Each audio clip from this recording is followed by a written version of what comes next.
Hello' everyone, এয়া আবেলি 3 বাজিছে। দেখিছেনে ছোৱালী দুজনীয়ে ৰুমৰ অৱস্থা কি কৰি ৰাখিছে। মই মানে অকণমান লাইভত বহি আছিলোঁ বাৰু, যিয়ে নহওক ল'ৰা ছোৱালী থাকিলেতো হ'বই ন। তাৰপাছত মই সিহঁত দুজনীক খোৱালোঁ, সৰুজনীও শুলে, লগতে ডাঙৰজনীও শুই গ'ল। সেইকাৰণে মই ভাবিলোঁ কামকেইটাকে কৰি লওঁ, মই আৰাম নকৰোঁ আৰু, কাৰণ যদি আৰাম কৰিব লওঁ কাম নহ'ব, আকৌ তাইও উঠি যাব। তাৰপাছত গোটেইখিনি বস্তু ধুনীয়াকৈ মই সামৰি লৈ পেলাই বিচনাখন জোকাৰি পাৰি লৈছোঁ। এয়া দেখিছেনে একদম ক্লিন হৈ গ'ল। এয়া দুইজনী শুই আছে।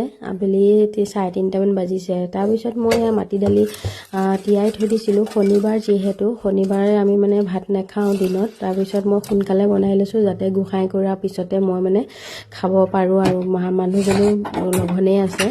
তাতে মই শিল কোমোৰা দিছোঁ, অকণমান খাৰ দিছোঁ, কল খাৰ কয়। তাৰপিছত সেইখিনি কুকাৰত বহাবলৈ দি পেলাই তাৰপিছত এইফালে নহৰু গুচাই লৈছোঁ, ছোৱালীজনীক লাগে পনীৰ।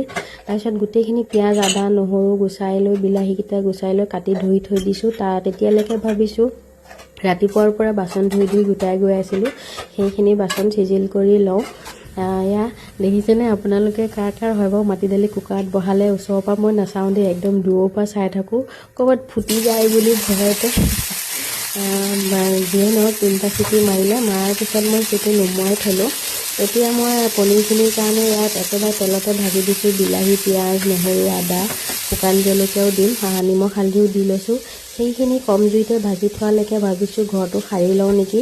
তাৰপিছত এয়া মই ঘৰটো সাৰিবলৈ আৰম্ভ কৰিছোঁ, যিহেতু তাইহঁতে শুই আছে। শুই উঠাৰ পিছত মই আৰু কাম কৰিব নোৱাৰিম। তেও মই আধা কৰি থাকোঁতেই উঠিলে, কাষৰ বৌকে দি থৈ আহি পেলাই মই আকৌ এইকেইটা কাম কৰিছোঁ। এইফালে দালিখনো বইল হৈ আছে, এইফালে পনীৰ ভাজিখনো মানে ভাজি আছোঁ, বিলাহী পিঁয়াজ অকণমান তলত লাগি যোৱাৰ কাৰণে পানী অকণ দিলোঁ। তাৰপিছত এইফালে মাটি দালিখিনি তেল মাৰিবলৈ মই আদা নহৰু থেতালি দিলোঁ। আদা নহৰু থেতালি পেলাই তাৰপিছত তেজপাত দি পেলাই তেল মাৰি দিছোঁ মাটি দালিকণ। এনেকৈ খাই কোনে ভাল পায় জনাবচোন। মই কিন্তু বহুত ভাল পাওঁ মাটি দালি খাই। চৰ্দি লাগি আছে তেও মানে মাটি দালিহে বনাইছোঁ, চাওকচোন। পিছতহে ভাবিছোঁ যে মাটি দালি চৰ্দি লাগি আছে নহয়। তাৰপিছতে মটৰ আৰু পনীৰখিনি একেবাৰে ৰিফাইন অকণমানত ভাজি লৈছোঁ। তাতে মই পনীৰ মছলা অকণে, জিৰা পাউডাৰ অকণে দিলোঁ, দি লৈ পেলাই ভাজি লৈ তাৰপিছত সেই বিলাহী পিঁয়াজখিনি যে ভাজি লৈ পেষ্ট এটা কৰি ল'লোঁ, সেই পেষ্টখিনি দি ল'লোঁ। এয়া হৈ গ'ল মোৰ, এফালে দালি হৈ গ'ল, এফালে মটৰ পনীৰো হৈ গ'ল। ভাতকেইটা এতিয়া নবনাওঁ, যিহেতু মানুহজন এতিয়া অহা নাই। ইয়াতে দিছোঁ মই অকণমান লং ইলাইচি দালচেনি পাউডাৰ কৰি ৰাখিছিলোঁ, সেয়া অকণো দি দিছোঁ। তাৰপাছত ধনিয়া দি পেলাই মই এইখিনি ঢাকি থৈ দিম। আকৌ খোৱা সময়ত গৰম কৰিবই লাগিব যিহেতু। আজিলৈ ভিডিঅ'টো ইমানেই আছিল, বাই বাই।